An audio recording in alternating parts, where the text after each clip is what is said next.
السلام علیکم ورحمۃ اللہ وبرکاتہ۔ وعلیکم السلام ورحمۃ اللہ وبرکاتہ۔ سنو بھائی، بڑی جلدی میں ہو، کہاں جا رہے ہو؟ بھائی ربیع الاول کا مبارک مہینہ ہے، ہماری مسجد میں سیرت کے حوالے سے پروگرام ہو رہا ہے، ادھر جا رہا ہوں۔ بھائی اس پروگرام کی کچھ تفصیلات بتائیں گے؟ جی کیوں نہیں، دراصل یہ بچوں کا تربیتی پروگرام ہے جس میں بچوں سے دینی سوالات پوچھے جائیں گے اور انعامات دیے جائیں گے۔ ماشاءاللہ، بہت خوب، تو یہ دلچسپ اور معلوماتی پروگرام ہوگا۔ جی بالکل، آپ نے صحیح کہا ہے۔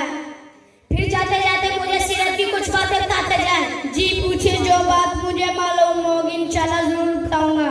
بھائی ہمیں اللہ تعالیٰ کے بارے میں کیا عقیدہ رکھنا چاہیے؟ ہمیں یہ عقیدہ رکھنا چاہیے کہ اللہ تعالیٰ ایک ہے، اس کا کوئی شریک نہیں۔ اسلام ہمیں کیا سکھاتا ہے؟ اسلام ہمیں سکھاتا ہے کہ ایک اللہ تعالیٰ کی عبادت کرے، ہمارے پیارے نبی حضرت محمد صلی اللہ علیہ وسلم کے بتائے ہوئے طریقوں پر چلے، ہمیشہ سچ بولے، سب کے ساتھ اچھائی کرے، پڑوسی کا خیال رکھے۔ اسلام ہمیں دھوکہ دینے اور دوسروں کی چیز غیر اجازت لینے سے منع کرتا ہے۔